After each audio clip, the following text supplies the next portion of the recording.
everybody. Welcome to Idiotalk, a Radiohead podcast. I am one of your two hosts, Walker Glenn. And I'm Zach Glenn. How you doing, Zach? I'm doing excellent. Yourself? Good. It's nice to be talking to you for the first time all day today. I walked in here. We adhered to the vow of silence that we have to only discuss things on the pod. We did our biker wave, though. What's it? Our biker wave, just You're kind of doing acknowledgement. you're doing something visual. The biker wave, it's just like a subtle acknowledgement. You've seen bikers pass each other on the road, and they just subtly acknowledge. Do they give each other like a little signal? Yes. Yeah. So the biker wave is something that only folks on motorcycles traveling in opposite directions, they just kind of point at the ground, which is the acknowledgement. I did not know The that. audience will know, even though they couldn't see it. So. Is this something you learned from Jerry? Is a motorcycle enthusiast, is he not? From your father-in-law? No. I mean, this is one of the few things that I learned about as a child that I think most other people knew about at that age, Okay, so I guess I excuse my ignorance because I just did not know that there was have you seen this biker code. Have you seen the movie Dune, the new movie? I have not. Oh, I will not. Oh, well, it's fantastic. Paul and his mother, Jessica, they're like both gagged at one point, but they know sign language that like only they can read. And so it was kind of like that. Like, wait, so they're gagged, but their hands are free? They're behind their backs, but they can kind of go like. Oh, okay. Yeah, it's a great movie. I did not know about the biker wave. That's complete news to me, and this is why we started a podcast together because we have so much to teach each other. Absolutely. I plan on teaching you something at some point. I've learned so much already. I'm pretty excited. Have I confronted you on air yet about our ongoing issue, though, of you not saving things for the pod? Because I feel like, okay. But we can refresh everyone's. We can refresh the confrontation. Yeah. Just that Zach has a lot of hot takes and he really likes to spill the beans on them before we sit down to record. And I feel like I can't react in real time because he's already told me whatever his wild idea of the day. I actually think Tom is a better backup singer than a lead singer. I mean, that to me, that's just part of being a good actor is feigning surprise, even if you already know the punchline. Yes, but acting is reacting, and it's hard to react when I have gotten better though. This is why actors don't get their sides, which is industry talk for their lines. But our listeners might not know, Zach, which is industry talk for their lines until the day of. Yeah. Elijah Wood didn't walk to set knowing there'd be a ring. He just got they pitched him the project. They were like, one word, Lord. Yeah. And he said, I'm in. And they merely gave them the biker wave to confirm yes, exactly. his interest. The wizard wave. Yeah. No, but I think that I've improved. I mean, I had a stunning revelation that I don't like surprises. I've realized I never want a surprise party in my life. And so I think I was projecting that onto you. Like, Walker won't want to be surprised by my hot take. He'll want to know of it ahead of time. And gradually I've learned that is not the case. Right. I don't know if I like surprise parties either, but I do enjoy the surprise of an unrehearsed conversation. If you consider that a surprise. Is it a surprise every time somebody is like, hey, check this thing out that I want to say? Yeah. Well, anything Radiohead related, though, has become a save it for the pod, though. So, I mean. I don't know if I've ever realized how much we talk about this band off pod until it became an issue that it's like, hey, you got to save this hot take for the pod. Yeah, and I think it's good though that you've kind of instituted that role because but you don't respect it, but I'm glad that you appreciate it. I do respect it. It's been a gradual increase in respect. No, because I think that there is the possibility that there might be some Radiohead burnout. I hope not, but it's obviously for us. Yeah, just a possibility. No way. I know. Never going to happen. But there's a book that I've read 2 times and I still don't understand it called Everything in Its Right Place by Brad Osborne. And it's just kind of a study of Radiohead's music. And I saw an interview with him where the person interviewing him was like, so what's next? You got another Radiohead project in the canon? And he's like, I'm pretty sick of Radiohead, actually, for now. Oh, see, that's... Been researching them for years and did his doctoral thesis on their music. That's a lot. Couldn't be us, though. It sounds like that guy was not true of Radio Heart. because I don't know. I think I like Radiohead more than I did at the start of the pod. Oh, I for sure do. My OK Computer affection and love increased, and same with the Bends too. Yeah, we found stuff to like on Pablo Honey. Mm-hmm. Yeah, 2 songs. Famously. Yeah, that's right. Creep and the other one. You. That's right. And then some B-sides. Well, look, listeners, just go listen to the episode. We don't need to relitigate our Pablo Honey takes here. Well, it's good to see you, buddy. Yeah, you as well. It's been a month, I think, since we've recorded. Well, yes, but in listener land, listener it'll be time, a week. It's been 7 days, and it's being released on a Friday. This is a departure from what we've been doing because we've been, I would say, exhaustively researching and discussing Radiohead's studio discography up to this point. We haven't gotten burned out like certain posers who write books. Who I really would love to have as a guest someday. You know what? He's banned as far as I'm concerned. I don't want to have somebody who researched Radiohead to the point that they hate them on the show. No, I'm just kidding, Mr. Osborne. You're open call. Yeah, but come on here and debate us. We say no, this is now like a right wing show where it's like we say Radiohead is good. Change my mind. I like Radiohead. Fight me. But we are doing something a little different today, right? Yeah, a little different. We have a guest on today. And we're gonna bring him in a minute. But I did have a bit of Radiohead news that has come like to my desk, literally. People sent me this article, and by people I mean one person, and by one person I mean Jason Vitlaso. Sent me this article. Still though. Still, yeah. The podcast at the time of this recording is unreleased, and it's still out there that people know to come to us with Radiohead content. Now, this article is, as of this recording, 2 months old, and it will be older by the time this is released, but I still feel like it's worthy of discussion. Did you hear anything about this interview with Johnny Greenwood, who's in Radiohead? Okay. One of the Greenwood brothers, the younger brother. More talented younger brother. The more talented younger brother, as you rocked my world with this information recently. He gave an interview in Consequence of Sound recently. Okay. Let me just hit you with this headline. Okay. Johnny Greenwood of Radiohead. It doesn't say of Radiohead. That's my editorial note that he's in Radiohead. Johnny Greenwood pretended to play keyboard for months when he first joined Radiohead. I have. You heard about this? Yeah. So, okay, this is just the quote right here. He said, and I'm just going to read it in my American accent right now, but listeners can imagine it with a British voice to it. But he says, Tom's band had a keyboard player whom I think they didn't get on with because he played his keyboard so loud. He was a Pete Best. And so when I got the chance to play with them, the first thing I did was make sure my keyboard was turned off. I must have done months of rehearsals with them with this keyboard, and they didn't know I'd already turned it off. What do you think about this? I think he's omitting the detail that he had an end to the band through his brother. Or was Colin not in Tom's band in this story? That's interesting because he says Tom's band, like it could be differentiating it from Radiohead. I mean, regardless, that's a really sneaky. That's like Catch Me If You Can, Frank Abagnale type shit. Like, you know, if you don't show that you're pretending, people will believe anything. That's true. And the headline does say he pretended to play keyboards, but he could play guitar great for months when he first joined Radiohead. So I think this is Radiohead. Yeah.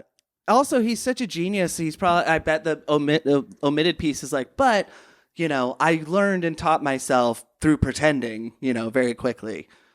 Sure. I mean, sure. Yeah, I don't know. I have some thoughts on this. Do you think we should bring our guest in to discuss this? Please. Okay. So, listeners, we have a guest today.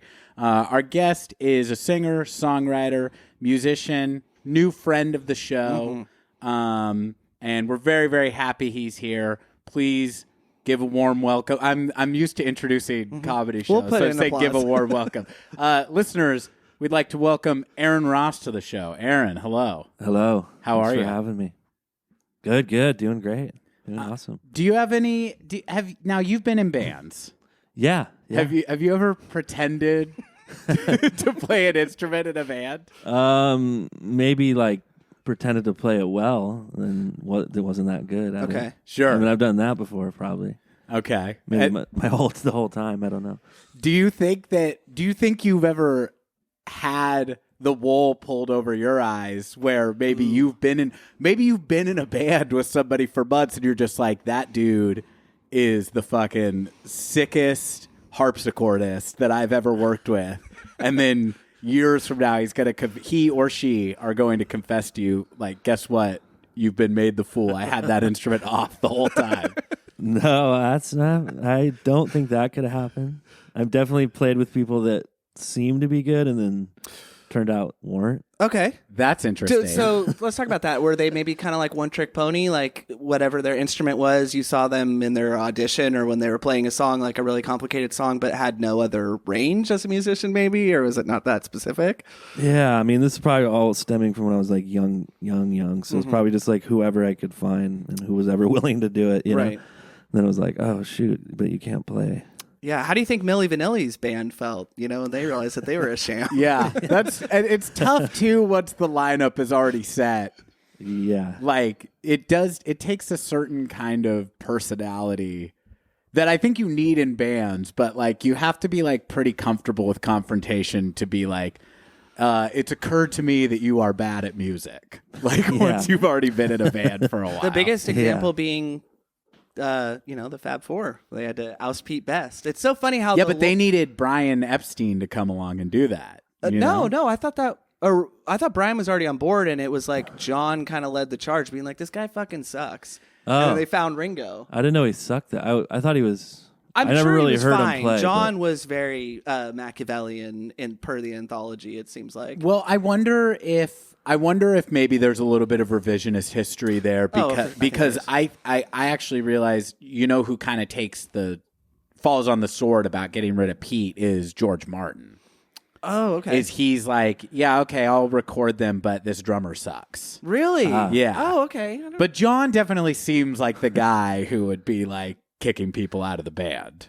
Yeah, it's also like sadly sweet too because whenever they reflect on it, they're just like Ringo. Oh, he was great. It's kind of like hearing somebody who like cheated on their spouse and got married and they were married for like 50 years, being like, yeah, I was with her, but I just saw this. Yeah, other the knockout." whole time I was eyeing Ringo. Now, Aaron, I want to tell our listeners a little bit about your music, but before we get off of this subject completely of people pretending to play instruments in Radiohead. Yeah. Something Zach already knows where I'm going with this. Something we talk about a lot on this podcast is what is Ed doing in the band? And Besides being good looking. exactly. Well, we call him the handsome man. 'cause Yeah, he is he's the known one- on this show as the handsome man. Okay. They're all handsome now. They've aged into their looks, but Yeah. Ed from the get-go was kind of like Ben Affleck among nerds. Yeah, exactly. Right. I could see that. I think the biggest reveal about this article is that there's somebody admitting that they've been pretending to play an instrument in Radiohead all this time, and it's not Ed O'Brien. But he just said I pretended for a while. I've seen him play the piano, like on Karma Police Live. This is just in the very beginning, right? I love this. Now, I have seen Johnny Greenwood playing instruments that sounds are emitting from. But I maybe I didn't. I just saw the headline because I saw it and I was like, I don't fucking care. But it doesn't say that like this is something that persisted for years. I don't think right? that the confession is I can't play that an instrument at all. I think that it is, yes, something he did in the beginning. Okay, got it. But I'm just like, I think that this gives a new layer to Ed. Yeah. Because I think that what happened here is that Ed is watching Johnny. At some point, Johnny's like, want to know a bit of cheeky fun, mate? I haven't really been playing the keyboards this whole time. And then Ed, like light bulb moment, is like, "Oi, can we just pretend to be playing our instruments?" Yeah. Well, and Uh-oh. you can close that window if you want. You sound like Damon Albarn. Oh, is that what? Oh, good. That's good that it sounds like some human because that's my one voice. This is poorly timed. Well, his timing's a little interesting most of the time.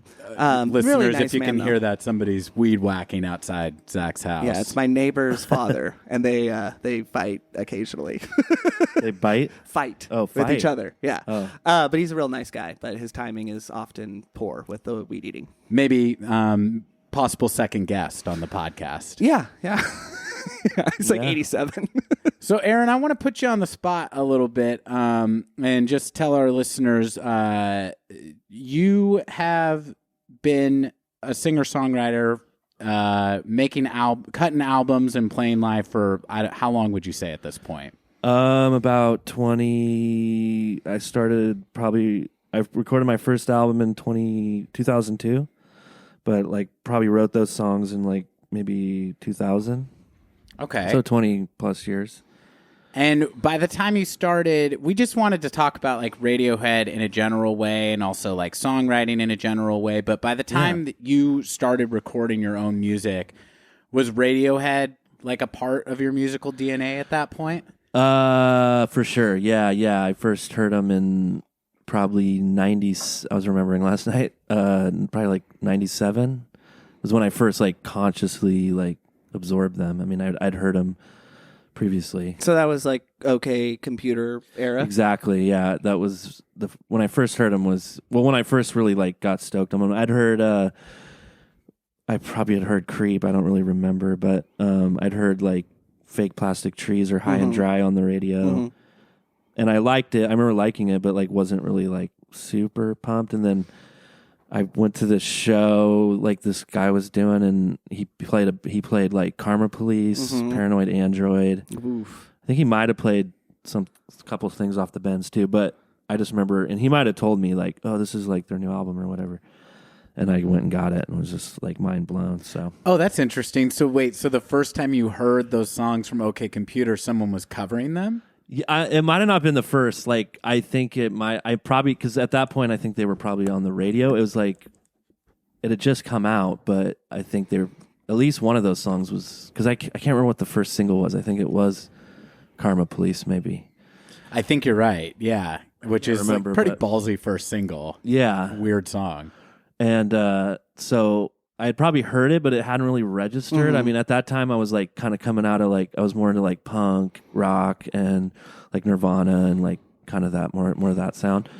So, but like when I heard this dude playing it, I was just kind of like something registered into me, and then I was just like, damn. And then like when I heard the album, my mind was totally blown. And also like just like hearing the acoustic guitar like represented was like totally new for me. Like I wasn't really before that wasn't into like acoustic music at all. So did you backtrack into the Bends at all? Like, you know, at some point after hearing OK Computer? Because I think if High and Dry and Fake Plastic Trees were like my impression of Radiohead, and then I heard those songs you mentioned off of OK Computer, I would really want to investigate further because those songs are fine, but they're sort of poppy 90s. yeah. And I think the nuggets that are a little more hard rock on the Bends are there, but not necessarily the singles, besides maybe Just, but Yeah, Just is good. Yeah, I did. I think I got the Bends after like getting pumped on OK Computer, and then I was like, for a while, I almost liked it better. Like I was just like, I really liked it for a minute. I mean, I still do, but again, just because like I liked, there was something about the acoustic guitar I was just like getting super into at that time, and like right when those two albums were kind of coming out, so it was like, I don't know. I feel like it's more represented even more on the Bends, but yeah. So did you? So OK Computer kind of was your entry point. It seems like that was the case for you as well, right, Walker? Yeah, we talked about it actually. I don't know. Should we like reveal the family connection here? It might, sure. Yeah. The So elephant in the room. yeah, let's drop a fucking bomb on these people. So Aaron is our first cousin. So up through this point now, only people blood related will appear on this podcast. But Zach and I, on our first episode, spent, I'm going to say too long, talking about a VHS tape that we had handed down to us from Levi, our other cousin, that had the music video. There was a VHS tape of like MTV at noon, basically. Right. It wasn't even TRL or anything. It was just somebody filmed MTV. Just random block of videos. Such good shit. Nice. Yeah. And so that was like an initial exposure to Radiohead, and then my first time of them kind of like impacting me was Levi playing me OK Computer. Nice. So I don't know if I just have kind of my own bias about that being the entry point, but I kind of still think that if you were to introduce somebody to Radiohead cold now, that OK Computer is kind of like a great entry point because it's the middle ground of a lot of what they did before and what they would do afterwards. Yeah, it was like the first time they started dabbling in like more electronic sounds. And, I mean, everything. I don't know, that album, and then the videos were insane. Like speaking of like MTV, like that's kind of another, probably all around the same time, but like also kind of got me stoked on them was like the music videos off that album. OK Computer. Karma Police is such a great video. Such a great video. I even like the video. Is it No Surprises? The one where he's like in the water tank? It's real cool. So, I mean, I think that album is definitely the kind of pinnacle. So did you get to see them live, like following your kicking off your interest in them after OK Computer? Didn't see him on OK Computer. okay. I wish. I really do wish. Cool. I didn't see them till I looked it up last night. 2001. I saw them. Oh, Amnesiac. At Kid A Amnesiac, and it was at what's the place?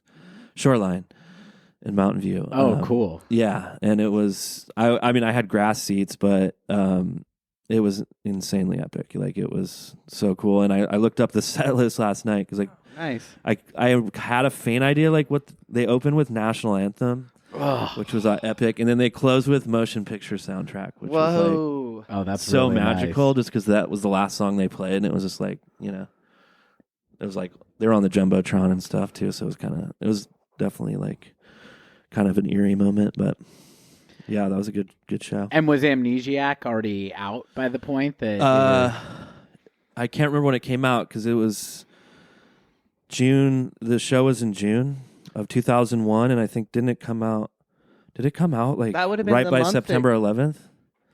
I thought it did, or before. Or Kid A after? came out in October, and I think Amnesiac came out in the summer of 2001. I know it was less than 12 months in between the two of them, which is why people. Yeah, Kid A came out towards the end of 2000, right? Yeah, so I think Yeah. people were just they kind of merged those two albums, even though they are separate things, because of less than a year is really uncommon for a band to release two albums. And it's hard to imagine You and Whose Army being written in a pre 9/11 world. Not that imperialism didn't exist before 9/11, and not that Radiohead couldn't have been aware of it, but it just feels like a very like in the climate for the war on terror for sure. getting drummed up.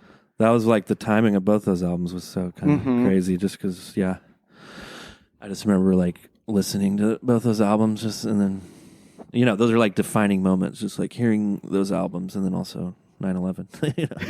Kind of all happening like right next to each other. I think most of us were listening to Kid A as we watched the towers fall. Yeah.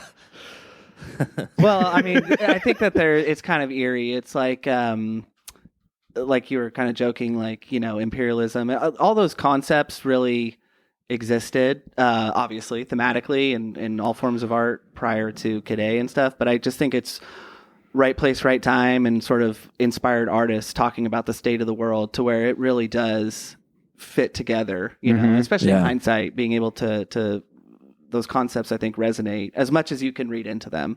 Is the political aspect of like their music and lyrics something that you were aware of when you first got into them or responded to? Maybe I don't really remember like when I first heard them in OK Computer, other than maybe like I used to read a lot of like magazines and articles and stuff and interviews, so I don't know how politically, and I feel like they might have been involved in like like Free Tibet or like one of those things, or like something like that. So maybe I kind of had a hunch that they were, but like I didn't really kind of fully realize probably till, Kid A or even more like Hail to the Thief or something. Well, yeah, I think people imbue a lot of meaning into Kid A because of songs like Idiotech. Yeah, I'm sure National Anthem, I think, has some pretty poignant lyrics that seem. yeah, And then through Hail to the Thief, I feel like they kind of maybe backed off after that album, just because the album art is so not in your face or in a good way, whatever that, it's very showing you what's on their mind a little bit, and then some of the titles of the tracks. But I feel like they've maybe backed off that a little bit. Well, I think it's because things are so much better now, Oh, for and sure. we achieved. They achieved their goal. Exactly. We achieved the better world they were fighting for, and so they were like, "We've done it." Yeah. Yeah. Well, and just to go back too, I took a peek at my phone here, and so Kid A was released October 2nd, 2000. Amnesiac was released May 30th, which, if I'm not mistaken, is that your that's my birthday. Yeah. of 2001. So So it was already out. Yeah. So You and Whose Army, a lot of those really. So they were thinking of you. They're like Aaron Ross. Yeah. let's give him the present. Let's inspire a young American songwriter. Yeah. But I think that's just. I didn't mean to cut you off there, but it's just interesting to see what was on their mind. Maybe not in the rest of rock and roll in the same way. No, I could definitely sense they were like. I mean, then also, I don't remember when I saw Meeting People Is Easy. I think I don't remember when that came out. I think 98. Okay, and I watched that a lot, and you could kind of just sense that they were like. I mean, definitely Tom seemed like he was pretty vocal about his beliefs and stuff. So, I just kind of. I think somewhere along the line, I probably realized they were more political than most bands. Because, I mean, at that time, other than like maybe like Rage Against the Machine and like the Beastie Boys, I guess, were like kind of involved in stuff too. But like other than that, I mean, not a lot of bands were like political. You had like Eminem really trying to get. No, I mean, seriously. Yeah, White you're America. Right. Yeah, you're right. Eminem was getting really maybe the next year, like 2002, and he was absolutely in like the most mainstream at that point, like insulting Tipper Gore and Oh, that's right. Dick Cheney's wife. It was definitely nowhere near as eloquent, but it was sort of becoming more in vogue, I think. Totally. Sure. I mean, I think that it's interesting to like look back on different eras of art and see how even things that like feel non-political are so informed by the like political climate that they exist in. Right. Like I feel like when you look back at kind of that post 9/11 haze, it was kind of, I don't know. I mean, I took a lot of it for granted at the time, but it just hung over everything. Yeah. And I feel like Radiohead are in an interesting position in that canon because they're doing kind of like music that I feel like is less reactive than like Rage Against the Machine, who I love, and Eminem, who I'm also a huge fan of, but they're still responding to what's going on around them with like a great deal of skepticism, which was not really the move, even for like liberals of the time. It's like we all saw what happened to the Dixie Chicks. Like it was basically kind of like you're either supposed to be doing something that takes people's minds off of this stuff completely, or doing something right, or doing Unity, like what U2 is doing, and it's like we're. I mean, I know U2 probably weren't like beating the war drums, but they definitely would be more in line with I think what was expected of mainstream artists of that time, of like being a part of like the tapestry of kind of like Western unity. Yeah, and there's this book by I forget the author's name, but This Isn't Happening. That's just an exploration of the writing process of Kid A and how it impacted the culture. It's a really, really good book for this podcast. We definitely should both read it. But he talks about the show on September 11th that Radiohead played in London. And, news circulated quickly in those days, but nowhere near like it is today. And Tom kind of had a meltdown, like on stage. Just sort of, sad, obviously, at the loss of life, but really didn't, from a PR perspective, handle it very well. And kind of contrasting that to, say, somebody like U2, who played the Super Bowl halftime show, 4 months later, after 9/11, Bono had like an American flag sewn onto his jacket. The tone of, and U2 are from Ireland, the tone of just all mainstream artists was, and understandably so, was much more about like political unity, especially between the United Kingdom and the United States. And they were, never seemed to really ride that wave. No, I mean, it fits in with what we've talked about with them in general, though, is they just like, for a band that is so huge, they kind of are always making non-commercial moves Yeah. at different points in their career. Well, yeah, the In Rainbows period is like the lot. I mean, one was super monumental too. Yeah, Just them absolutely. basically saying "fuck you" to the record industry, creating a whole new model. So we've kind of gotten into the minutia really quickly here, but I just want to take a step back and ask, generally, what aspects of Radiohead's music do you like, love, or dislike, if that exists? Oh yeah, I mean, probably what drew me to him initially, like I would say, like I said before, like the representation of like a lot of things at the time. I didn't, coming out of like more punk rock music, like you didn't hear a lot of like piano and strings and acoustic guitar happening. So it was like all these kind of, I really like that in the beginning, just kind of like the, and even like a lot of their electronics. I mean, I'm pretty much one of those people that's like a fan of all their albums, really.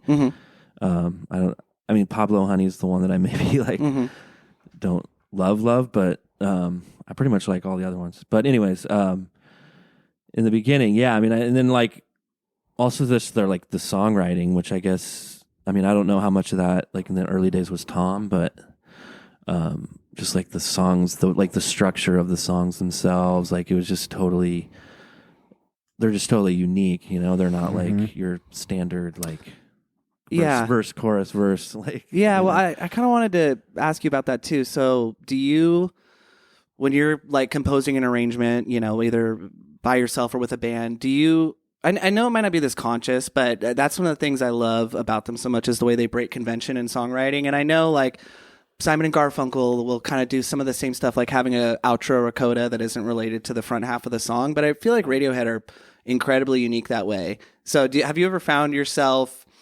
listening to a song by them and thinking that would be a cool way to structure it? Or do you try and totally push that stuff out when you're writing something for yourself? Yeah, usually when I'm writing for myself, I kind of just like whatever comes out, and then to me it's like just like all the stuff I've absorbed, so like it could be all, but definitely like in those early days of like writing, I mean Radiohead was definitely a huge influence, so I'm sure, especially with like bands and stuff, like they would come out like, just their influence would come out in my songwriting. But yeah, I don't really kind of like conscious. I mean, I do that to some degree when I'm like recording. I'll be like, oh, let's get this like a sound of like a Kink sound here, or like a Radiohead sound or whatever. Like I do that to some degree, but like I wouldn't, when I'm writing, I wouldn't consciously be like, I want this to be a So you don't work backwards part from like what about lyrically? Do you work backwards ever from you have something you want to say, or a like a type of songwriting exercise even that you want to tap into, or is it just kind of straight from the dome? Lyrically, yeah, usually. I mean, I write lyrics. I write the music first and then the lyrics, which is kind of opposite of like a lot of people do. But so yeah, lyrically, I'll take my time and kind of just go through the song and try to like fit the lyrics to the music. But every once in a while, I mean, when I was younger, I would have more like, I want to write a song about this, and I would sit down and kind of like, write it out. But nowadays it's usually just kind of whatever comes out. Or sometimes I'll get like an idea of like something, I'll be driving around and get like an idea of like a line or something and kind of start writing that way. But Now, I know this is probably like no musician's favorite thing to do, but just for the sake of, I want our listeners to check out your music if they haven't heard it. Do you have a way that you would describe your music? Can I put you on the spot to say what it is you do a little bit? I'm sure. Yeah. I mean, it's it's hard for me to like. I mean, I usually just tell people like singer songwriter because I mean that's kind of what I consider myself like stylistically because I don't really. I mean, I love like all music and I don't really like try to play one style, but that's kind of how I mean, that's kind of what I'm about is like I'm not like the flashiest guitar player, so I kind of just think of myself as a songwriter. So I would say singer songwriter, and then like I don't know, yeah. I mean, I've heard it described different ways, but like I mean, to me, I would say like I guess folk. I don't know. It's hard to know like what because like a lot of the styles now I feel like have changed as far as like what they mean. Like Sure. like emo music is like way different than what like it was when I was young. Right. Or like I don't even folk. Like I feel like folk now is like I submitted my songs to like an online thing, Submit Hub, and they were like, like you have to put the style of music, and I put folk, and like all these people were like turning me down because they're just like, I don't like your vocal style, or like I don't like. They're like, I like Bon Iver, and I'm like, okay, like that's your idea of folk, which I like Bon Iver too, but I'm just saying like folk kind of means something different than it did like in the 60s or something. Wow. You know what I mean? I It's didn't like realize it evolved. I don't know. It's weird like that, but yeah. So it's hard. I mean, I'd say that's what I most commonly kind of get referred to as like folk because. Well, I was talking to Kailani, my wife, last night in preparing for this podcast. I was listening to all your albums, but I definitively Shapeshifter is my favorite. Oh, nice. Love it. It's such a great album. But Thanks. I was thinking back on some of the bands I know you've been in. I remember, was it El Dorado? Yeah. Yeah, and I think there's overlap with your current group. Is that right? Or? Yeah, El Dorado was a band with my brother drummer, Benny right? and drummer Zach Peach, who he's in my band now. It's Aaron Ross and the Peach Leaves, and he is the drummer of that band. Yeah, and that was like really like harder rock. It sounded like too. So I know you can kind of play in a lot of different styles. Yeah, that was definitely more like kind of 70s like stoner rock, like Zeppelin-y, a little Zeppelin flavored. for sure. Zeppelin, huge influence, and that more in that vein. So, but yeah, and then I played bass in that band, so it was a little different of a thing. What about did you collaborate with Hella? Yeah. And what kind of music were they? They're called like called like math rock is like the most common, but I mean they're one of those bands where it's like kind of maybe like Radiohead or something. They're kind of undefinable.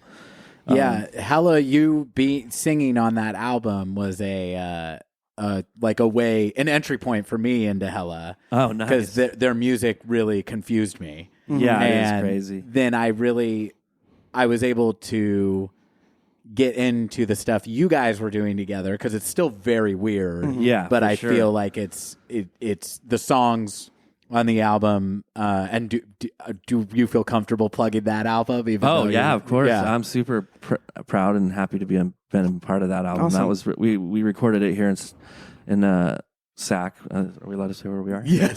Yeah, of we course. recorded it here in SAC, and yeah, I was super stoked. Yeah, they kind of like they had the year before had toured opening up for System of a Down and Mars Volta, and it was an arena tour. And at this point they were only a 2-piece, although with that tour they had 2 other people playing with them, so they were 4-piece. But they kind of just had this push, I think, to like let's really kind of take our crazy music and kind of like market it a little more. So I think they had the idea, let's make a full band. So they added like another guitar player, bass player, and me as just singing. So it was kind of Do you feel kind of naked without an instrument? Was it weird just singing? yeah, or- it was super weird. I'd never been in a band where I just sang, and so it was a whole new frontier, and it was a whole new frontier in a lot of ways, just because their fan base is very like hardcore, like like they're super like kind of, as most fans are, they're like very obsessive with like Yeah, what math the rock band breeds means to them. a certain kind of fan. Well, It's in the name. It's in the name. if we haven't been clear, Hella, some of our listeners probably know them, but it was all instrumental music up to Right. that point. 2-piece, yeah. Was there any sort of like backlash to them yeah. having vocals? Yeah, there was like, I mean, there was some like review backlash. Like we got some like, we famously got like 2 on Pitchfork. And the guy, Damn it! That Wait, guy- was it not 2 point something? 'Cause they yeah, always- it was 2.0, I think. It was really bad, whatever an it even was. 2. It was really bad, whatever it was. It might have been more, but it was like around there. And the guy just tore us a new one. It was just like said it's like a Mars Volta ripoff and like all this stuff. And then so the guys, like the main dudes of the band, were like had the idea when we went on tour that we made a T-shirt where we just printed off the review. It was like the review on the front of the shirt. So That's pretty punk funny. rock. That's Yeah. rad. I love that. I feel like I should take down my Mars Volta poster over there on the wall, but No, I love got Mars the boys Volta. there. I love Mars Volta. That's some cool experience though, making connections. The Hella, I started a Pandora station from them, and that turned me nice. on to the band Pinback that I know are also in the math rock vein. So Yep, that's know 'em well, a yeah. cool genre of music. It is. Yeah, I mean, I would definitely say. I mean, I listen to that album already being a fan of your solo music, so I guess I had a little bit of a bias towards liking it. But I would say, what that Pitchfork guy is maybe failing to realize is that Hella is not like the most easy to access music, Right. And like I said, I had seen them play like around Grass Valley before. Right. Yeah. I've been really like astonished by like the musicianship Yeah. that is on display. And I don't feel like this is negative of me to say. I think it's by design. It's also like I was like, well, I don't know. Yeah. I don't know. I don't know what I'm I don't know seeing, what yeah. this is. It's really crazy music Yeah. and really out there. But then hearing what they did with you as a vocalist, it kind of was a key to unlocking some of their other music. And I've gone back and listened to I think it's their self-titled record with the like California flag bear. On Yeah, the that's cover. it's called Hold Your Horses. There you go. And it felt like, oh, okay, I get it a little Yeah. bit better now. So I would say that was probably there had to be other people who were unfamiliar with what Hella was doing that were then able to get into their more esoteric music by Yeah. them having a vocalist and Yeah, for sure. songs that had like more structure to them. Yeah, I mean, there was a lot of people that were like, yeah, kind of came to the band from that album just because it was more accessible. And it was just like mostly the hardcore fans, especially when we went on tour. Like there was a lot of nights where people were like booing and like heckling me, especially just kind of being like, "Whoa." I don't know. People are just, but that's just fans for you. Yeah. Did you find any? Let me ask this as a question. How did you feel about that at the time? Was that challenging? Yeah, it was super challenging. I definitely, it was hard for me. I had a hard time with that just because I was like, at the time, like when I got the gig, I was just kind of like, okay, so this is it. I've made it. I finally made it. And then, I mean, I guess it was a learning experience because I realized after touring and doing all that it's just not that easy to make it in the music industry. So it's What period of time were you, a member of the band, and how long did that go on for? this would have been 2000. I think the album came out in 2007 or 2007, and then we toured that same year. So yeah, we just did one 6-week tour around the United States, which was really fun. So it was a really good experience, and yeah, I would do it again if I could. Do you make some cool like musical connections with some of the bands they're playing with, or find that you learn new things? Somewhat, yeah. I mean, I remained, or I still am, working with Spencer, who's the guitar player of Hella, and we continued on to make. And we had a band together called Solos, and we made a couple albums. One of which we recorded down in LA, and we recorded with this producer from the UK named Guy Massey, who worked at Abbey Road for a while and like did a bunch of rad shit. He actually worked on the Bends. Oh, cool. He was one of the engineers. So yeah, that was a really good experience, and yeah, we just kind of we did tour with we did a tour with Pinback, who you were referring to earlier, which was really fun. Yeah, and so yeah, it was a good experience, and just traveling and touring was so much fun. Like I'm always just like I want to do it again someday. I hope. So, And if people want to hear that Hella album, it's called "There's No 666 in Outer Space." correct, yeah, which Great is a weird. title. So great. Did you name it? No, that would have been the drummer. Me and the drummer Zach Hill, who also went on to start another band called Death Grips. Big which fan of got Death Grips. They're actually pretty crazy. big. Yeah. Mm-hmm. So probably a lot of people got into Hella from Death Grips, but yeah, we collaborated. We wrote the lyrics together. So Oh, okay. There's No 666 in Outer Space was his contribution, and then it became the album title. So Okay, gotcha. yeah. And have you ever been vindicated with that bad Pitchfork review? Has there been any? Good Pitchfork reviews. No, well, no. I meant like I'm thinking specifically of Pitchfork did this thing last year that I thought, or maybe it was earlier this year, but whatever. In recent history, Pitchfork did this thing that I found really ridiculous, where they were going back over old reviews. Oh yeah. And I remember this. the thing was album scores we could change. Album scores we would change if we could. Yeah. And it was the most ridiculous thing to me because it's like, well, you can. Yeah. First of all, like these are not. You're about to. Yeah, this is not the Ten Commandments. Like this is your not site. But exactly. It's just like if only there was a way to do an change these. op-ed.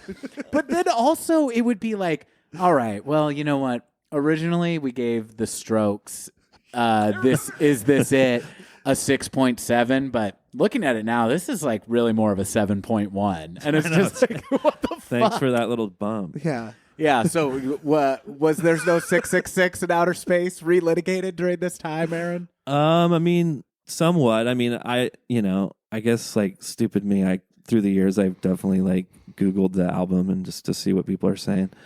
And not a lot, but then there has been some like Reddits and stuff where people are saying positive things like, oh, this album, just, positive reviews, which makes me feel good. I mean, it's no Pitchfork review, but yeah, I was kind of hoping for a minute.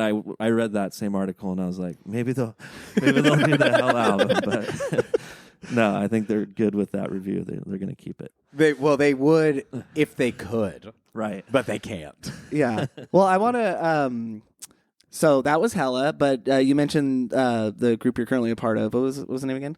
Aaron and the Peach Leaves? Yeah. Yep. So, and you guys are currently touring together, writing music. Yeah, we're touring hopefully when things get going and get some touring going. But yeah, we recorded an album, came out last year, and then we're going to start working on another one. Nice.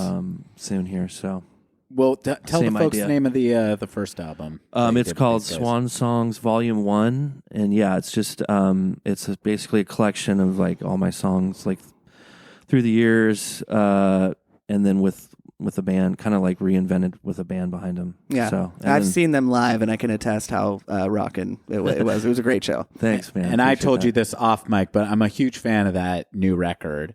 Thanks. And as somebody who's like followed your music through the years, I knew most of the songs. A couple of the songs were not previously released, right? Or were they all? They're all released except one, the first song, which was like the main single, Catch a Glimpse. That Yes. actually, it was on an album, and then the recording was like so terrible.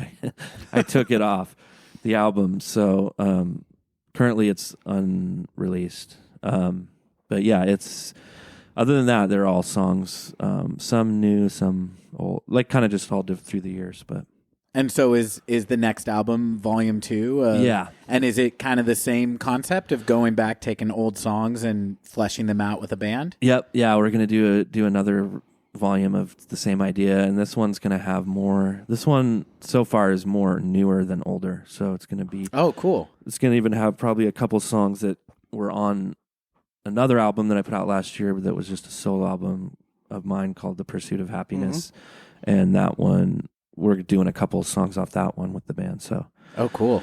yeah, it's more on the newer side, but yeah, still the same idea as far as like a reinvention with the band. So you're not digging back and pulling more oldies out of the catalog? Is that as far back as you're going, or? There's a couple old ones on there. Like there's one off my first album, and then there's some couple other old ones. We want to do more. We're just kind of limited as far as because we want to do them on vinyl, and then like stupid me, like I write all my songs.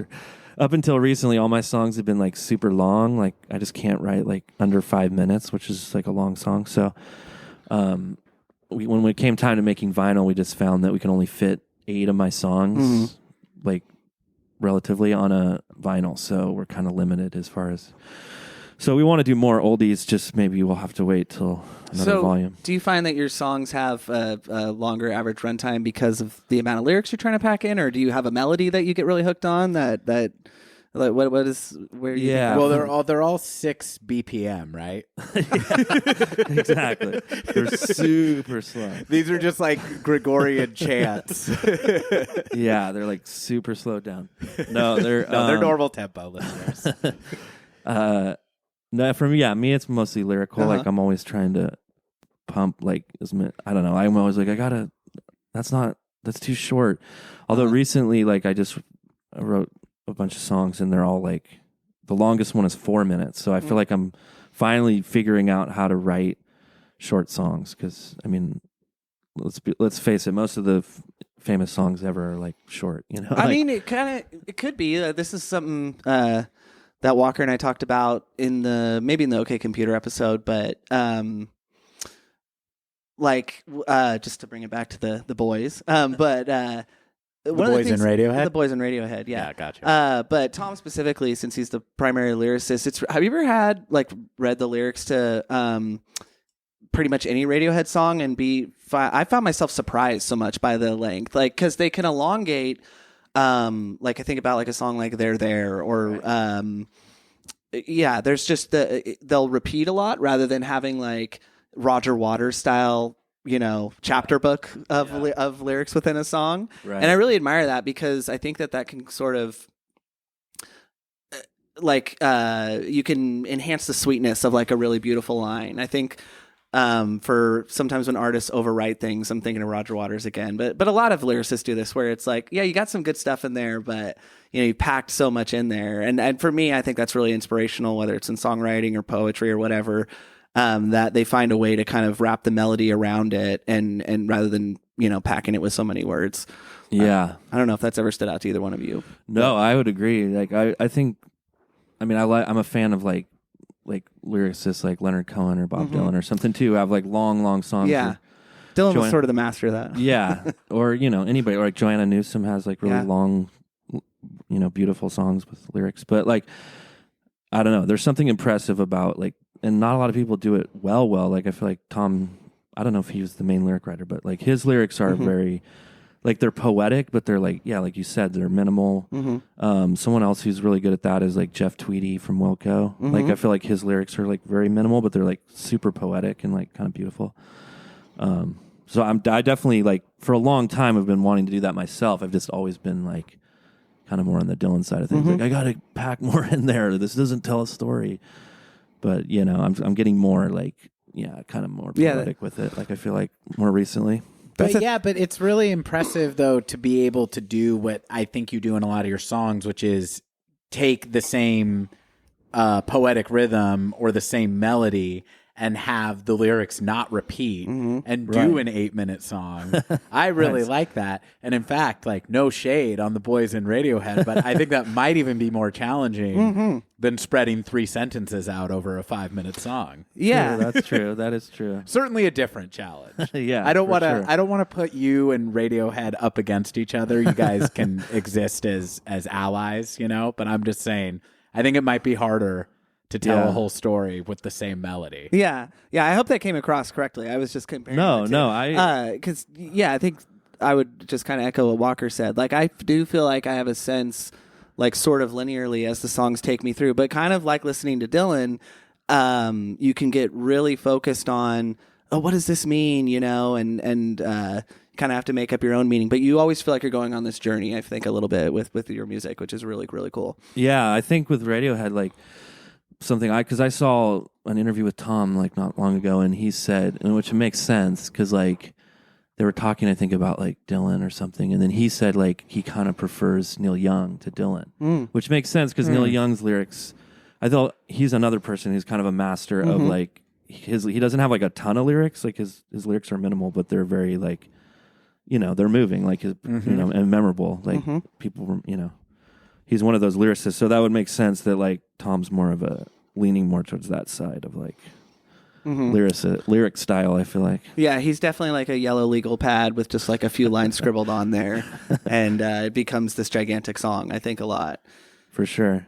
No, both are cool. Yeah, it's just hard. It depends who it is, I guess. It's interesting, like the amount of kind of different approaches that can be taken with song lyrics. Like, I love how kind of opaque they can be and how much of yourself you can project into it. Because I'm thinking about what Dylan does with like a 12-minute song like Desolation Row, right? Where it's so specific, the references he's making, the word pictures that he's painting, the things he's saying.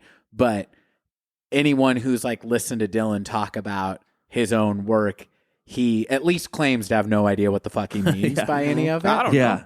Yeah. And I love that because it's like people have, myself included, like all his fans, you go and you imbue it with so much meaning. For sure. And then he's a little bit kind of dismissive of it or kind of even fucking with people a little bit. And then Tom York says so little in his lyrics in terms of actual word count. It's really low. Yeah. But, when he says such a pretty house and such a pretty garden and no surprises, to me it's like somehow the most heartbreaking thing that's ever been said. So I love both approaches. I guess it's just like how well you do it. Yeah, because exactly. I don't think one is superior to the other, and I love it both a lot, but right, it's execution of because both can kind of make you feel the same way. It's just kind of they're the way the person chooses to navigate it. But yeah, and I have a sneaking suspicion that like Tom might know what he means more than Dylan knows what he means, but it doesn't. Yeah. It doesn't really. The end result. That's like if I can be a dork here, just say that's like the magical thing about music, I guess. Is like once it's out of the creator, it really is such a like deeply personal thing to each person listening to. Yeah, I think about a song like Bohemian Rhapsody or whatever. The lyrics are really, they're so passionate and they resonate obviously with tons of people, but if you really kind of break it down and study it, it's like, what is he talking about? Yeah. But yeah. I mean, there's obviously all great music can inspire that feeling. It must have meant something to him, even if it wasn't like a direct person or character, like maybe something that he saw or something that inspired him to write that song. It means something to him, but then, I mean, it seems like most songwriters anyway, are like very few of them are like super personal, where it's like, I mean, maybe like Taylor Swift or something, but it's like, you know what I mean? Like where it's like, this is my exact life in a song. Like, I don't know. Yeah. Like, I think Billy Corgan maybe would be like a sort of a more recent example. And we've joked about Smashing Pumpkins a bit on the show, but I do just want to say in terms of 90s bands and 90s output, I think there's a lot to love there for me. But he is somebody too where I'm like, oh, this person is a poet, a dark one, but on those two albums like Siamese Dream and Melancholy, I think there's a lot of densely packed sort of darker poetry that is pretty straightforward with its meaning, maybe too at times. I was thinking of when you said most people are not strictly personal. I think you're right. And some of the more literal songwriters I think are like Brian Wilson. Yeah, for sure. Who is like, clearly has such a different mind, like that it still comes out in this into strange poetry, but like famously he wrote a song that's directions to his house. Right. And then like Vegetables on the Smile Sessions is literally about like he'd recently become a vegetarian. So the song is just like vegetables are good. And then maybe like later era John Lennon. Right. Yeah. For sure. I think I love John Lennon's solo work, but I think maybe where his music starts to, for me, suffer a little bit in quality is how literal he became, like just how much of like a diary Jealous entry. Guy and stuff. Supposedly, like it was like spot on to like, or he even said that it was like he actually did those things, which people are like, wow. But Yeah, and I sort of get let down when these artists that we've loved forever do explain the meaning of a song, and it's usually like one of three things people have imbued like a song. Oh, well, it's about this, or like You're So Vain, the I was thinking of the Carly You're So Simon Vain song. Like example, it's either yeah. about James Taylor or this or that. Like it's sort of like Tarantino saying what is in the suitcase in Pulp Fiction. I'm like, I don't Yeah. want to know because I don't think you knew. I think you were brilliantly touched by something, and Right. now that you're explaining it to me, it kind of removes some of the magic. Exactly. And that can either happen when an artist directly says, the song was about this, or like my Tarantino example, it sort of removes some of the magic for me a little bit. It's like how J.K. Rowling, among all the shitty things she said over the last decade, Harry Potter again. Yeah, she loves. I know we've talked about. She comes up way too much on this. She like when she. I did think it was interesting to say that she saw Dumbledore as I a like gay character. that one. Yeah. That was fine because I felt like it was like already kind of there in the books, and it was just her being like, yeah, if you thought that, you're right. But like, she'll just come out and be like, interesting thing about Ron is during this whole scene, he's thinking about pie or whatever. And you're like, I don't know. I don't need to know. She's like kind of always telling like the actor secrets of all the characters. And it's like, this is ruining TMI. my... Yeah, exactly. Yeah. It's leave a little bit of the magic, Rowling. Yeah, for sure. So I'd like to just shift gears just a touch here. Away from Harry Potter? I mean, we could stay as long as we want. Are there? So has your favorite albums or kind of era of Radiohead maybe? If that's how you think of music in terms of favorites or not, I'm pretty binary that way. But have those albums at all like shifted over time for you? You talked about like how OK Computer was the entry point. But my sort of like top two albums of theirs is a little bit on rotation, omitting Pablo Honey as well. And I was just curious if what you like to listen to the most from them has evolved or changed over time. Yeah, for sure. I mean, let's see. Like I love, even like stemming, or even I like going to like solo work too, like more like Tom's solo work. Yeah, it's really good. But yeah, I think like, obviously OK Computer was what kind of got me into him initially. Loved Hail to the Thief. Yeah. But then like, yeah, I mean, I've kind of stuck with him the whole time. Like, I mean, when a lot of, then like some of the, into their more electronic stuff, a lot of people were like, fuck this shit. Like, we're out of here. This has like no guitars. What? I'm out of here. Right. I even liked a lot of that. And like In Rainbows, I mean, I don't think In Rainbows is my favorite of their electronic time period, but I love just kind of what that album did. Like, I remember just kind of reading, I think I was actually on a tour when I read the news that they had like, that they were, I don't even remember how it went. Did they just drop the album and say it's free basically? They Or you did can a pay what you want model. Mm-hmm. Yeah. Only 2 weeks in advance of the release of the album. That's what it Yeah. was. Yeah. And then everybody was just like, what? And then like the record industry's like, what? What just You're happened? mad. What just happened? So it was such a like monumental time. And it kind of just was like, oh yeah, why can't we just like charge what? Why do we? And then Bandcamp, that's when I kind of just really started selling a lot of shit on Bandcamp. And Bandcamp kind of took off because it was just like, yeah, you can just put your stuff up there and people can pay whatever they want. And most people pay more than what your would charge for it. So Yeah, it's it so influenced- genius, Yeah, like comedy too. Like Louis C.K. and Jim Gaffigan and a lot of other artists started doing the pay what you want model too. And Yeah, everything, movies. It's really cool. No, so it was just kind of like, I feel like, but yeah, I even liked A Moon-Shaped Pool, honestly. Like, there were some good cuts off there. So I kind of like, I mean, they're one of those bands where I'm always like, anything new they put out, I'm gonna listen to The Smile. I'm gonna listen to Johnny Greenwood's like scores. I mean, I'm kind of just like anything they do, I'm kind of like here for it and want to hear it. Tom's Suspiria soundtrack was amazing. Yeah, no, I really enjoy a lot of their solo work as well. I have to be in kind of a different state of mind for Radiohead solo work. Like I do like what's the name of Tom's first? Is it this first? Is it Black Swan or The Eraser? Or no, The Eraser. Eraser? Yeah, The Yeah. Eraser. I think Black Swan might be a song off it, but I really like The Eraser a lot, and I really like Johnny Greenwood's film scores. Yeah. It's especially like the There Will Be Blood is cool to listen to because it's so much like amazing. Christos Ponderesky from who did like The Shining and some other great work. But Yeah. it's kind of just a totally different state of mind that I put myself in to investigate that. Yeah. His Punch Drunk Love. He did Punch Drunk Love, right? Yeah. That one is. That one's actually John Bryan. Oh, that's right. That's right. That's right. I just remember that soundtrack was so jarring. But- because they went.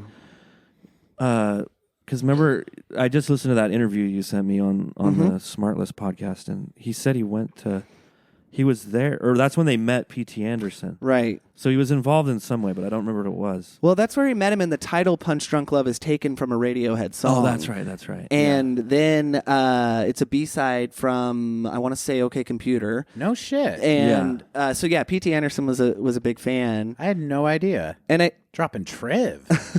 well, I think what's interesting is that P.T. Anderson really I think he was pretty revered at that time, like kind of hot on the scene. Magnolia had yeah. come out, so he was a serious filmmaker, but the tonal shift in his movies and just the exponential increase in quality, I think, starting from collaborating with Johnny Greenwood on is really profound. I think his next movie was There Will Be Blood, which I think is just one of the greatest movies ever made. Yeah. And I don't mean to take away from Daniel Day-Lewis or P.T. Anderson, but I think the music plays a really big part in that. It's just it really totally powerful. does. It totally does. Man. When I first saw There Will Be Blood, the moment that I remember seeing in the theater, because I knew nothing about it other than that it was the new P.T. Anderson movie, and that that was it. That was like enough, basically. And, it being such a departure from what he had done before, the moment where Daniel Plainview has like broken his leg down in the mine, and he starts, and it's been no score, I think, up to this point. You've just seen him. There's only been the diegetic sound of him working. right. And he's gotten out, he's found oil, and he's kind of pushing himself backwards on his butt across the desert ground with his broken leg, and the camera pans up to those hills, and that like weird atone, like detuned, like comes in, and that was the moment where I was like, this is gonna be a fucking trippy movie, and I'm very like, it just sets so much unease right from the top. I love Johnny Greenwood's soundtracks. Oh, he's genius, man. Listen to the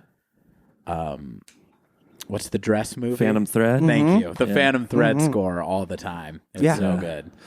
A movie that did not have as big of an impact on me, but I still love the score. Yeah, the movie was Have you seen Licorice Pizza yet? No, I want to. Is it good? It's great. Yeah, I hear 10 out of 10. Recommend. Yeah, really I have delightful. not seen it either. I plan to though. I didn't see. Did I see? Oh yeah, I saw Inherent Vice. Never mind. Yeah. That's the one's an up and down for me, but I've come to like it a little bit more than I used to. Yeah, I really like the Pynchon books I've read, and that's one of them. But I don't know that it like translates to the screen for me. Right.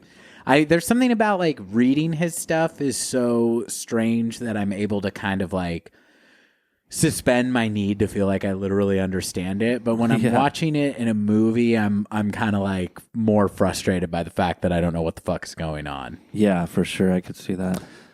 But yeah, you were talking about kind of, which albums you gravitate to the most. And I found the same thing. Like, I really, really, really enjoy Amnesiac. You'd say that's your favorite? No, my favorite would probably have to be OK Computer. Okay. I was just saying I've liked pretty much every album, even the electronic ones. But Yeah. I love Hail to the Thief too. I mean, that one really got me too when it came out. Yeah. That one is I think criminally underrated, but I don't really know if they have that at this point. I think people are very positive on Radiohead overall, but I think any great artist is you can kind of get new meaning out of something, within their catalog.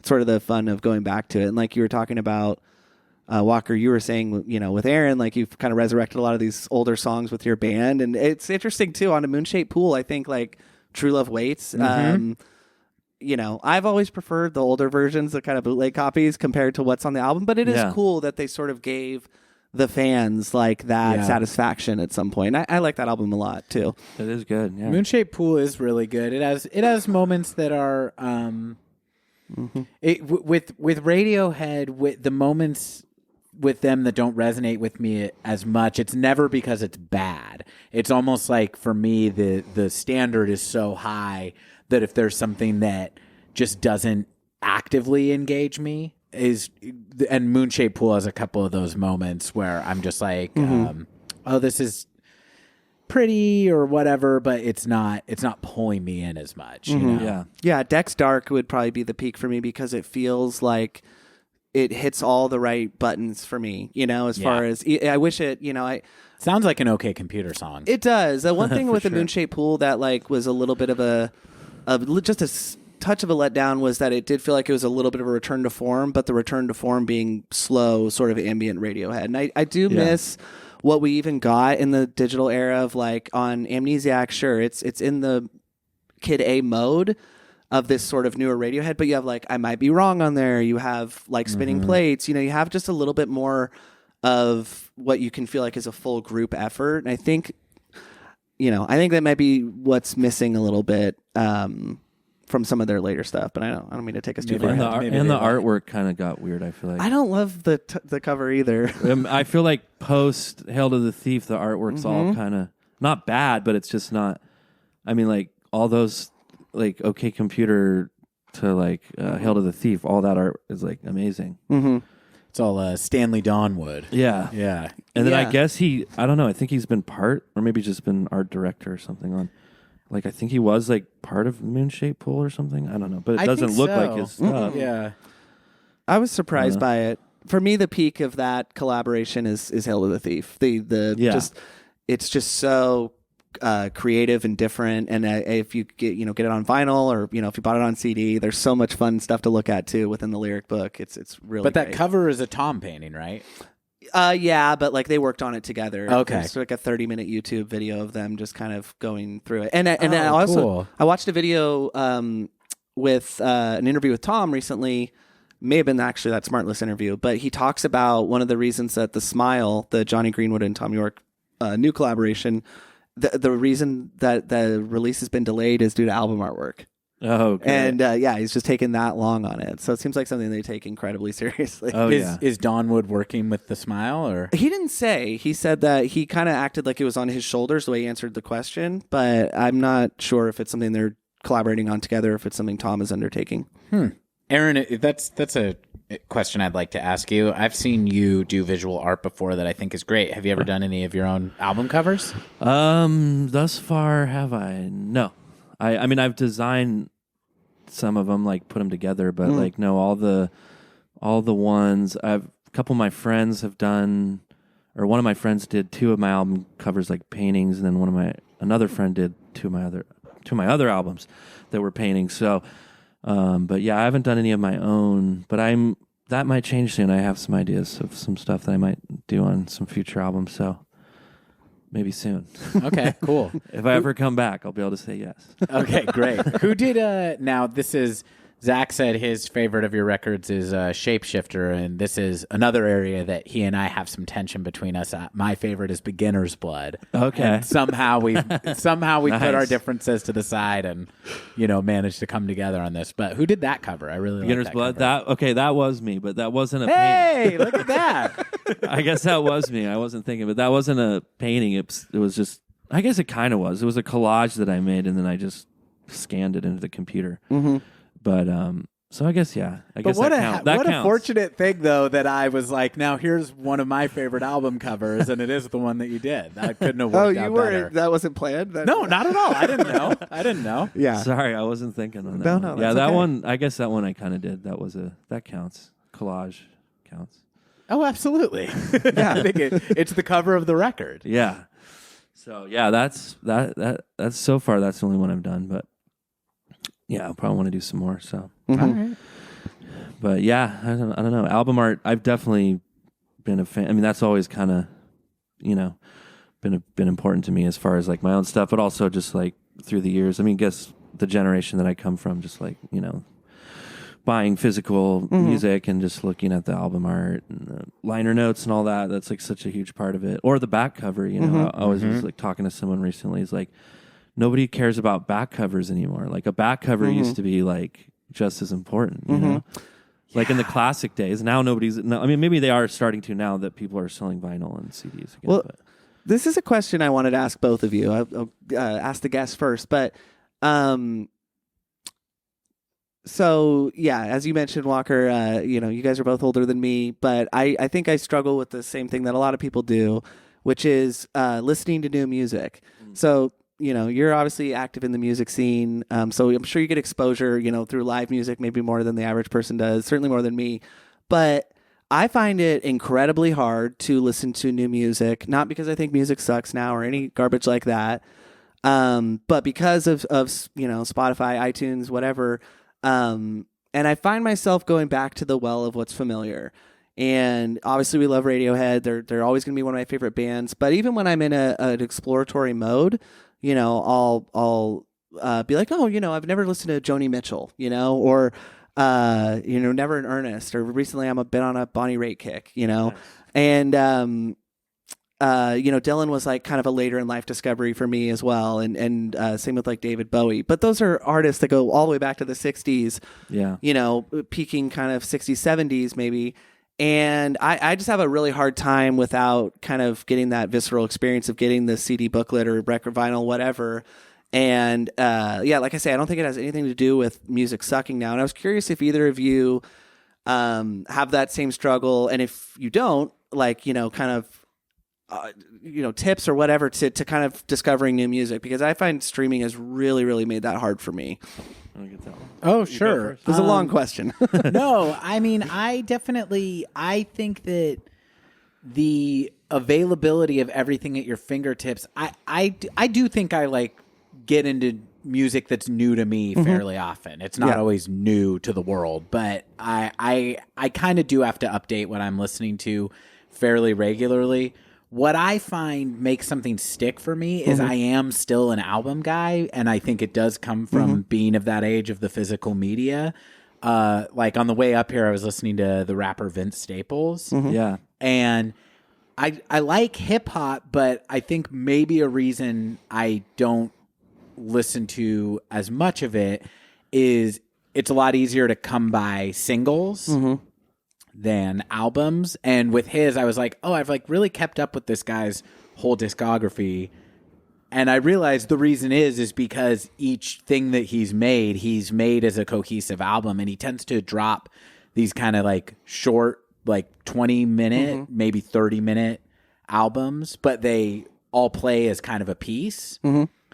And that will really help me stay with an artist, because I don't want to constantly be changing what I'm listening to. I want to like be into the artist enough that I put on your album and I want to listen to it all the way through. Yeah. And I'm too much of a control freak for shuffle or like to not be the DJ. Yeah. So it's like that kind of like splits the difference for me. But I mean, watching movies and TV shows that have really good soundtracks is also a way. I've gotten into like a lot of music from the Danny McBride, like Jody Hill programs. Like all their stuff has such great music. There's a lot of like blues, classic blues stuff, and kind of a lot of genres. But then I do create stations from something that I like, and then pick out what I like from there. And so the digital age has made me, I think, keep up with more new music than I would. Oh, okay. Because it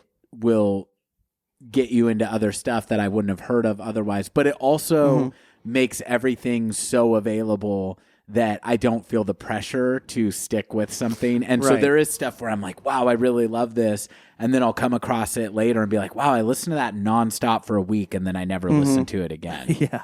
So that's how it is for me. What about you, Aaron? Same. Yeah. I mean, pretty much exactly the same. But yeah, I've recently gotten more into like, or I haven't bought a ton so far, but I've kind of gotten. I mean, now that CDs are kind of coming back, Oh, really? yeah, they're like slowly but surely coming back. Interesting. I think it's because there's like a vinyl shortage. Yeah. So people are just, but like I bought the new Big Thief album I bought on CD, and it was like it's a whole different thing when you buy something like an actual physical thing because you're kind of like, and that's a great album, and you know it's long, but it's great, and but it's like there was something about it, like I actually bought this, and it came in the mail, and I got to I got to sit down and listen to it, and or put it on my car, whatever. Like it's not like a.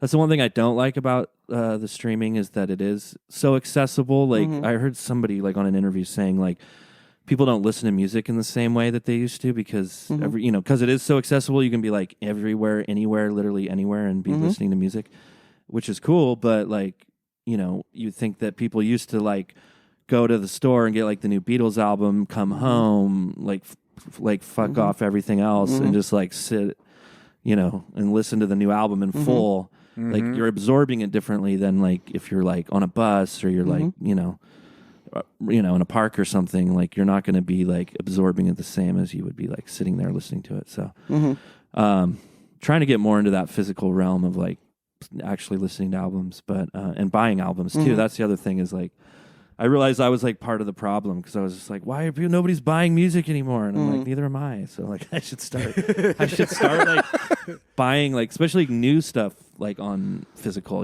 because I feel like a lot of these up and coming bands, are kind of coming out in an era where like they don't really make money unless they tour. But I don't know. I think like the more people that support buying music, like then it could feasibly come back. Yeah.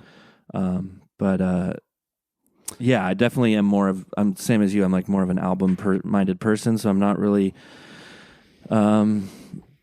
thinking of like, singles and stuff. Like I don't listen to the radio for music or anything, but yeah, I would agree like movies and television are a really good way to hear new music. So Yeah. Do your kids? Oh, I didn't mean. Go ahead. Please go. Do your kids get you into music? You have two teenagers. Yeah, I got two teenagers. For some, into some ways they have. In some ways, like, I mean, because I'm like always reading about stuff and on like Pitchfork, and even though they kind of suck, but I'm always on Pitchfork. You have a reason to resent them. Why do they suck? But just like I kind of read a lot about like and they're kids. It feels like kids are just kind of tuned in to like what's happening anyway. So sometimes we meet in the middle. They'll be like, "Hey, have you heard of my my daughter's turned me on, and both of them, my kids have turned me on to some stuff that I hadn't heard, and some stuff. Sometimes I turn them on to stuff though too. So it kind of works. Like I made my daughter a playlist threw in some like good stuff from the '90s and just kind of all different eras, and so she was stoked and kind of found some new stuff that way. But we're gonna go. And then we have some things we agree on, like we're going to go see Mac DeMarco. I like Mac DeMarco. He's playing in the Center of the Arts, actually, in cool. August. Yeah, so we're going to go. We got tickets, and we're going to go to our first show together, which I'm stoked on. Oh, nice. Somebody we all are stoked to see. So, do they listen to that Big Thief album? Yeah, they like love that record so much. It's so good, man. Yeah, it's like it's a classic in my mind. It's like 20 songs. It's like a bear, but it's like. Every song's good, I think. Like I agree, and it's all over the place in terms of like arrangement. I don't know if it's like a shallow comparison, maybe because of the female vocals, but it really reminds me of like a kind of like golden era Fleetwood Mac record. Yeah, I could see that for sure. Kind of Tusk a little bit, where it's just like, oh, okay, the songwriting is just really strong, and it feels like there's almost not an overabundance, but just kind of like every idea was thrown at the wall, and they just are maybe creatively at such a high point that it's working. And but it's not cohesive. It's really kind of all over the place. It is, yeah. And I love the production too. Like that's a big thing I get into, like which is like hard again with like streaming because it's like the quality is just not there. I mean, but like production's such a big thing, especially on that album. It's just like so warm, and like I like read a lot of the things, like the way each song was different. Like one song they just like recorded outside, and like the drummer was like, or the bass. One of them was playing like through a speaker, like a Bluetooth speaker. Oh, I think it was the drummer. He was like playing like electronic drum kit or something. So it's just they did stuff like that. That was cool. like totally like, I guess would be lo-fi, but they're like on a major label, and it's kind of like it's a refreshing to hear something like that, like on a major label, to be like, whoa, this is a major label record. It sounds like something from like like you're saying, like the 60s or 70s. Yeah, like it has that real warm, organic quality. So yeah. I wanted to ask you about, this is backtracking a little bit, but just about, albums versus singles and the way people like consume music now. Is that something that you think about when you're creating? Like about what the eventual audience is going to be and where they might be when they listen to it? Do you think about that or no? yeah, for sure. Yeah, I mean, I definitely. I'm definitely, when I'm making them, I'm definitely thinking of like it being an album and not like a concept album, but like I definitely think like, oh, this is the album, these are the songs. How they fit together, the mood. Yeah. I mean, I'm definitely album minded, but I mean, I don't know. I mean, kind of as of late, I've kind of just been like, I don't care anymore, like whatever. Because like I did when last year when we put out the album with the band, the Peach Leaves, we we were doing the whole like Spotify, like try to get our numbers up and all that stuff. And I don't know, that kind of burned me out a little bit, got me jaded, and I was just kind of like, this sucks. So I don't know. I mean, I don't know what going forward, like it kind of seems like maybe physical stuff's going to come back, but I mean, I know like a lot of the kids are like, my kids are into like physical stuff, like, records and I'm CDs, super down for that to be a renaissance that comes, because from everything that I've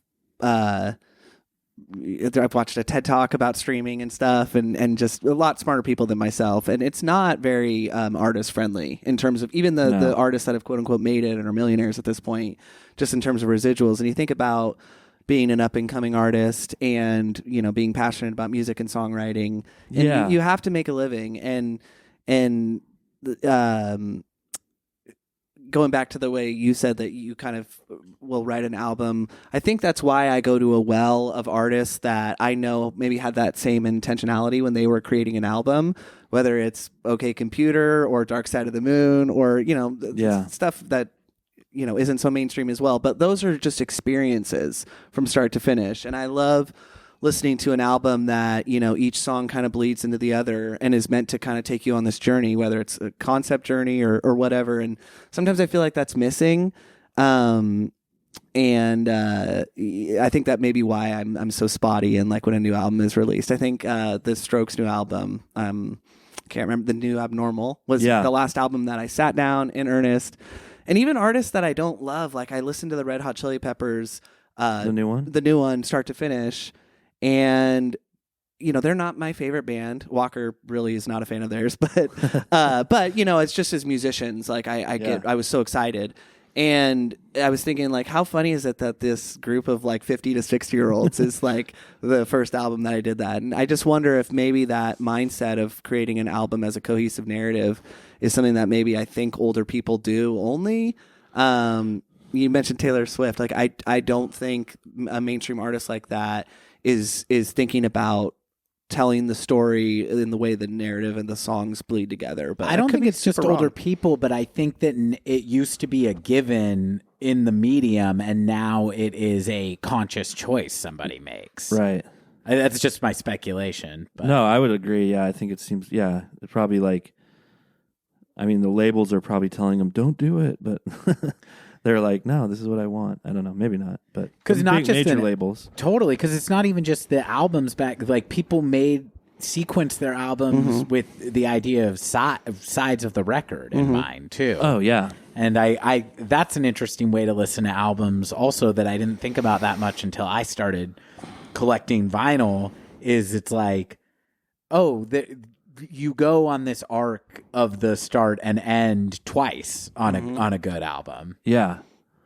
Yeah, and then you also, I mean, the way, like, segues, too, like, a lot of famous albums have, like, if you listen to it on vinyl or CD even, like, or tape or something, like, there's a segue that you can catch where, like, streaming doesn't have that, Yeah. There'll be like a break in between, like Well, the something segue. I learned on that TED Talk about streaming, and it's really good.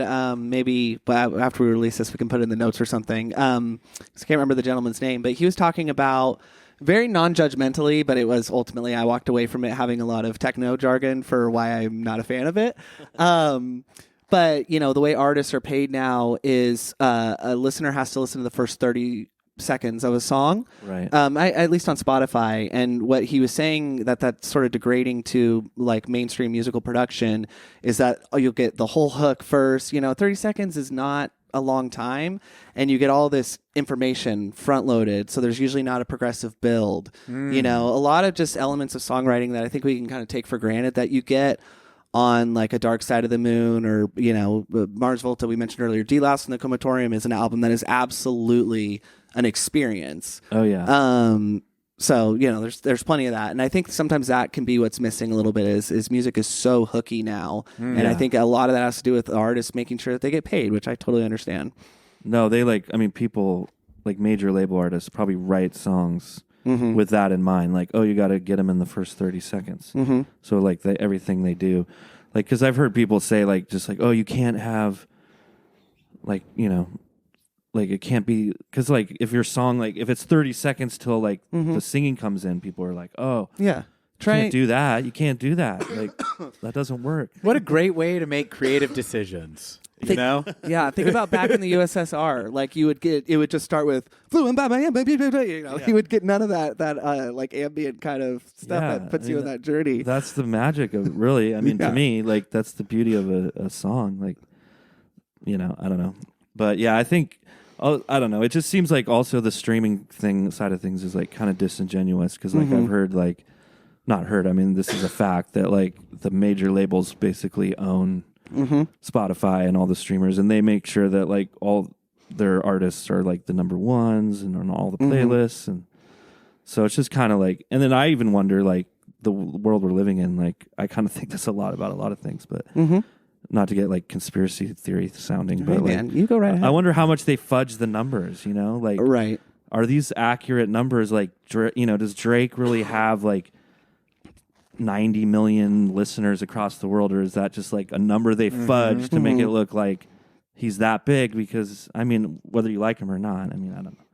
Is there are 90 million people good or Right? There are a It's lot the of stupid modern-day people payola scam. in the world. It's kind of the same thing with Netflix. Like Netflix, it's like top 10 or whatever. It's like, well, you don't release the data and analytics to show how you measured this, and it's shocking. 7 out of the top 10 are all Netflix original releases. It feels like we're living in like V for Vendetta or something. Exactly. But yeah. It's also too with Netflix in particular. It feels like there's absolutely no rhyme or reason to how they recommend things to me too.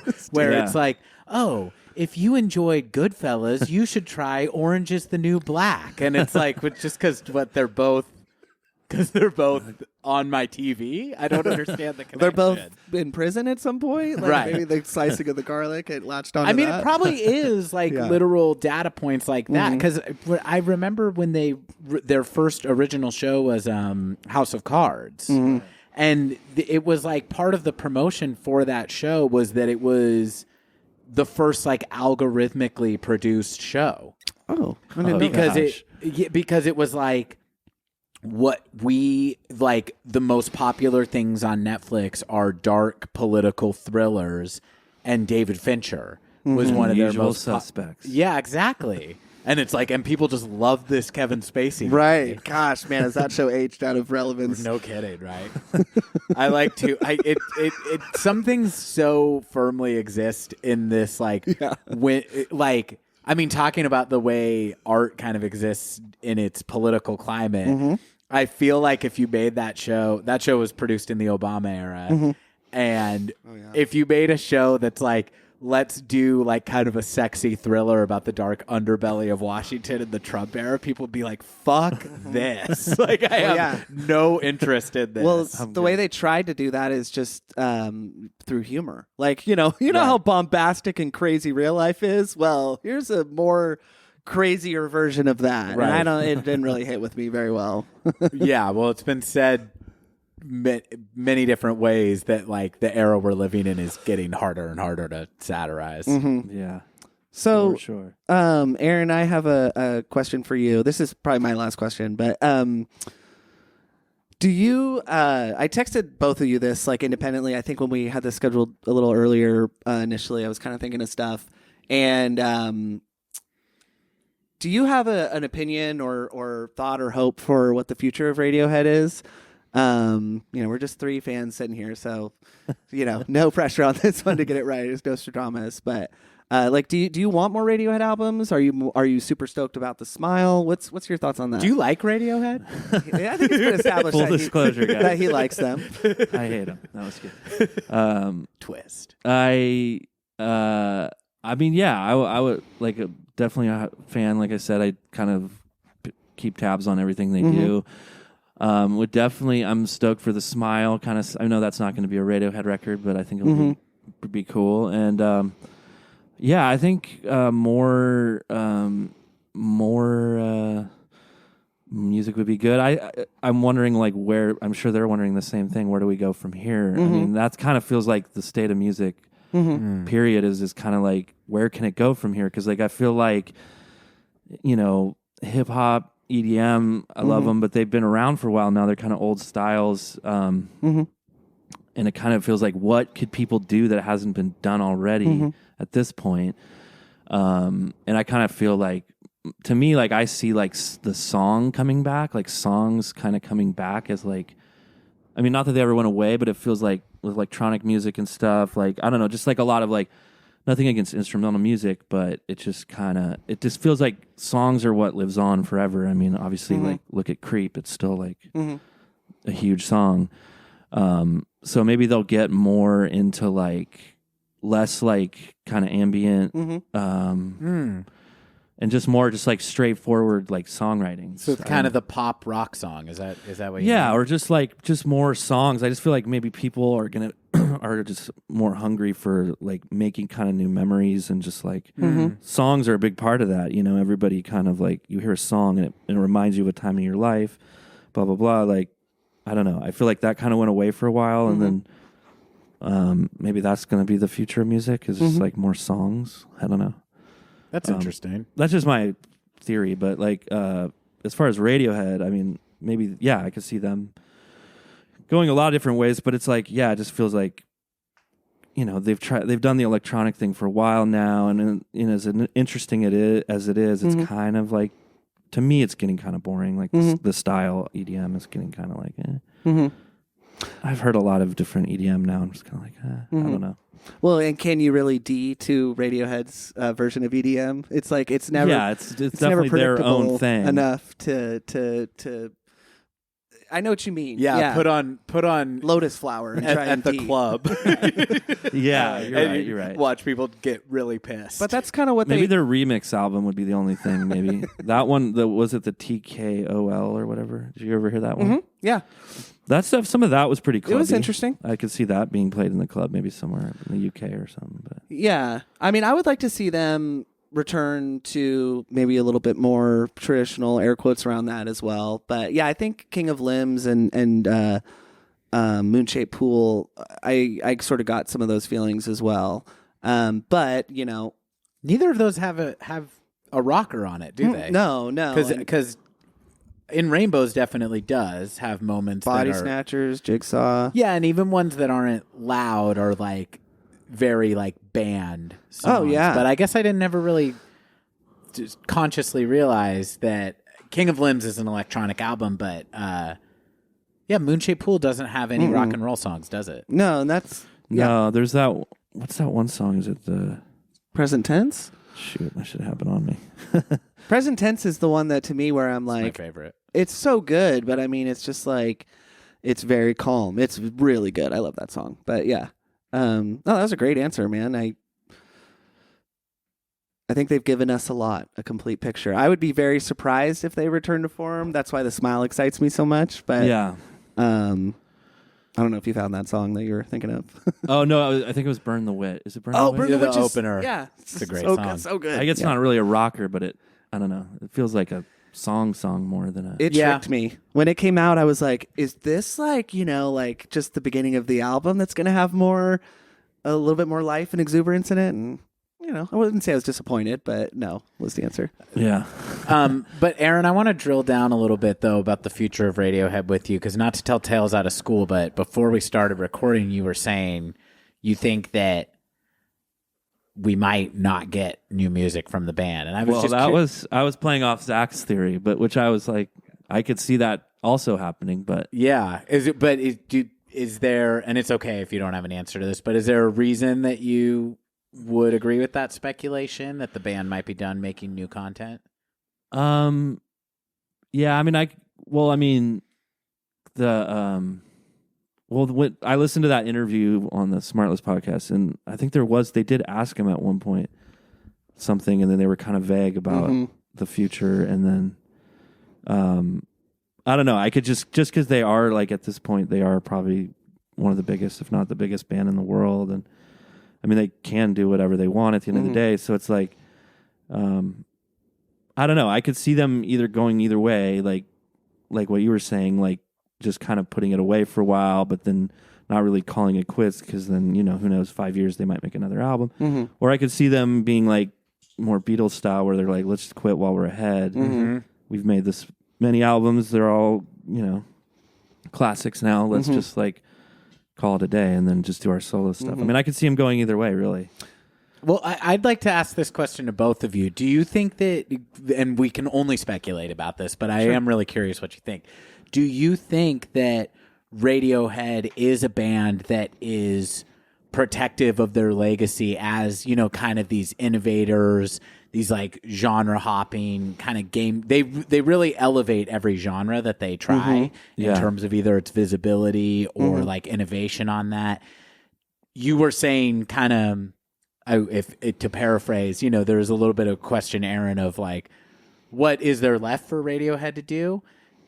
Do you think that's a mindset the band is kind of like, we don't want to do anything that's going to kind of dilute the legacy of what we've done so far? Do you think they think like that? I could see them being that kind of band where they don't want to just make music to suffice the fans. Like, I think I could see them being just there's everything they've done thus far, and just like interviews I've seen with them, they seem like that kind of. I know myself, I wouldn't want to do that. I wouldn't want to just keep putting out music just to, I don't want to be like the Rolling Stones or something. Exactly. Yeah. Yeah. I mean, I don't know. I mean, it's different if you're like somebody who, like Tom Waits or Bob Dylan or somebody who's still like cranking out like amazing shit into their however old they are, 80s or whatever. But like, I feel like to be like, like more of the Stone side where it's like, we're just doing this because everybody wants us to. It's just kind of like, okay. I don't know. I don't feel like Radiohead is that kind of band. Going to I Can't Get No Satisfaction live because that's what people want to hear. Yeah. I think they've done such a good job of engaging their audience to want to hear the new stuff because they space out their albums. But yeah, just for me, I don't know what the band wants, but I don't want to see them becoming every 2.5 years and don't you want to hear our new songs? No? Okay, all right. Well, we'll play Creep for you or it's a new Radiohead. We've let Ed write a song on this album. and it's just one chord, one note on the keyboard. Yeah, it's like a Brian Eno ambient song. Yeah, it's his the one, Tomorrow Never Knows, one Beatles song that's one consistent chord. It's the last song in Revolver. Yes. Yeah, so we'll see. I want to see them collaborate with different people, continue to do that, because I think that's the only way that they can. That's not true. I think that's one of the ways that they can continue to be really engaging if they're not going to make more Radiohead stuff. Like, I'm not the biggest Atoms for Peace guy. I haven't spent a ton of time listening to them, but I think the idea of Tom York and Flea is really interesting. The drummer guy too. I forget his name. The drummer is amazing. I forget his name, but he's really good. Yeah, the execution though is too much Tom Yorkie, Nigel Godrich. I'm like, where is Flea on this? Yeah. And like I said, I need to do a deeper dive, but that's just kind of the general impression I have. But the Smile has been so engaging to me because I hear like some punk rock in there. I hear some just a lot of Radiohead remnants too. But knowing that it's almost like a different delivery system to me is really exciting.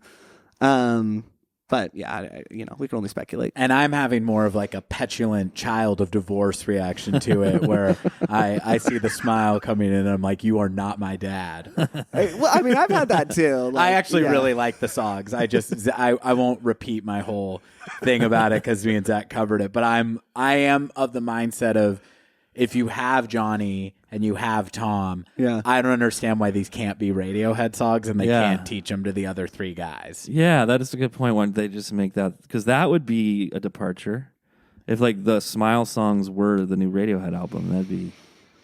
I mean, it would be different than anything they've done, really. It's different, but it's not. It doesn't feel like what they're doing with the Smile is so disparate from the Radiohead catalog that it couldn't be of a piece. And my theory is that maybe the reason it's not Radiohead songs is the very same reason that I'm disappointed it's not Radiohead, which is just that now when we tour, we just get to do this new stuff. We don't have to do Radiohead songs. Could be that. And I want to see the Smile live. I think that would be amazing, but I am annoyed that the whole time they're doing it, I'm like, well, I don't get to hear Reckoner. I don't get to hear whatever else. Yeah, it's a tough one. I mean, I wonder... I don't know. I mean, who knows? They could be like, no, that'd be weird. They're not like that kind of band either. They're not like a Jack White who I mean, he goes out and tours and he plays like Dead Weather songs. He plays White Stripes, right? Raconteurs. I couldn't picture Radiohead doing that where they're like have a new iteration, but it's like they need Ed. Them playing like who's gonna stand here and be tall during this song? True, and good looking. Yeah, they need a good looking. Well, other Tom is kind of filling that void too. That I'm just gonna Tom York? briefly recap. No, Tom, the drummer of the Smile. yeah, from Portishead, Walker's concern was that maybe they wanted a bloke so condescending who had like a full head of hair, and I feel like there's some anti-bald prejudice happening. Yeah, could be. I'm really excited though, and who knows what's going to happen. But they did say on that interview that you got to have something to put out an album, don't you? Which I was like, oh yeah, so they really don't have anything, or anything new is maybe going to the Smile, but time will tell. Yeah, I mean, I remain cautiously optimistic. I kind of think if Radiohead was done, they might tell us they were done, and as long as they haven't done that, there remains the opportunity for them to put something out. I think if they knew that they didn't ever want to release new music, they would have publicly ended the band. Yeah. And even if they have no plans, they're leaving the door open. They're probably like everybody else and just kind of gather themselves after the last few years. Sure. Know? Maybe they're just kind of like, what do we do? I don't know. I could see them just maybe... Yeah, it might be a minute before we know anything. Well, it's weird too because sometimes I'm a big Daft Punk fan. Oh, nice! And they broke up just one day. Yeah, yeah, and it was also like you didn't have to tell us this. Like you hadn't put out a new album since 2013, right? And then in 2021, they're like, we broke up. Hey, we're no. That's what led led to that decision. That's how I see Radiohead going. If we're making predictions, but. The way of Daft Punk. Yeah, sure. Like those crazy French robots. Yeah.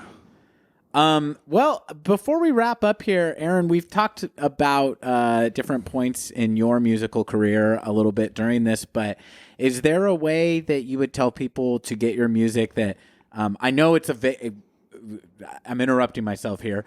When you put all your music on Apple Music and Spotify, I want to say a year, 2 years ago. That was awesome. It was a lot easier to get some people into your music through that. But I would like our listeners to seek out your music in the way that is your preference. Is there a place that you like them to go? Preferred would be my Bandcamp if you can or want to. That's I think it's Bandcamp /Aaron Ross. Either way, if you just type in Aaron Ross on Bandcamp, it should pop up. Doesn't have the middle name on there, or no? It's just okay. Aaron Ross. You You're also the third result on Google. If you type in Aaron Ross, it'll be Aaron Ross, Nevada City, and then Bandcamp will be one of the top results too. Oh, for cool. listeners. That's cool. Yeah. Yeah, I mean, I'm also on all the streamers. Currently not on Spotify, but that could change. I have a few albums on there. Just not all my albums are on there at the moment. But on all the other ones, and YouTube and all the good stuff. And there's a vinyl pressing coming out of that newest one. Where can folks get? Are you still with Dowd Records? Yeah, that album's on Dowd Records, and it's coming out hopefully June, and they could get it on dowdrecords.com. Also, when it is out, it will be linked to my Bandcamp site. We'll have it as well. So, and then of course live shows. Yeah, sure. So, what's your website? It's Aaron Ross. I think it's bandcamp.com/Aaron Ross. Okay, great. What about Instagram? Can folks follow you on there? Yeah, that one is at Aaron Manuel Ross, and that's just my. I don't have a page like an artist page, so it's just my personal page. But that's where I post all my like show stuff and there you go, new stuff. So. And listeners, Aaron, as we said, towards the beginning of this, he is our cousin. That's just how we got this guy on the podcast. Unabashed fan of his music. So if you like Radiohead, that means you like good shit. That means you should check out Aaron Ross's stuff. Absolutely. Yeah. Zach, any closing thoughts or questions that you want to get out there? No. Thank you for being here, though. This has been a lot of fun talking about songwriting and learn a little bit about how the sauce is made and speculating. And I just really appreciate you taking the time to come and talk with us. Yeah, man, and come back later when we're looping back around through Radiohead's discography or when this podcast has existed many years into the future and we're talking about the fourth Smile album. Or the new Radiohead album. Or the new Radiohead album. Okay, I'm going to just make a commitment right now. If there is a new Radiohead album, I would love it if you would come back to talk with us about it. Yeah. Will do, man. All right. That's on wax, so he is obligated. Yeah. Aaron, thank you so much for doing this. Thank you. Thanks, guys. And folks, thank you for listening. Once again, in case you're just tuning in, this is Idio Talk, a Radiohead podcast. I don't know why I'm resetting 2 hours into the podcast. I guess we'll do the plug where we say give us a 5-star review on iTunes. If you are enjoying the podcast, tell your friends about it. Tell the Radiohead lover in your life that, hey, you've heard of the Greenwood Brothers, but have you heard of the Glenn Brothers talking about Radiohead? Get them into it. The Brothers Glenn? The Brothers Glenn. We really appreciate you folks listening. And once again, why do I keep saying once again? Until next time? I feel like I've known how to talk pretty well through this conversation until just now. We can throat clear reset. Okay. All right. Radiohead. Thanks for listening, folks. I have been your host, Walker Glenn. And I'm Zach Glenn. And let's get one Aaron from Ross. Aaron Ross. All right. We appreciate you listening, folks. Have a lovely rest of your day, and we'll see you next time. Bye. Idio Talk is a Glenn Brothers production. Get in touch with us at idiotalk.podcast@gmail.com or follow us on Instagram at idiotalk.podcast. And thanks for listening to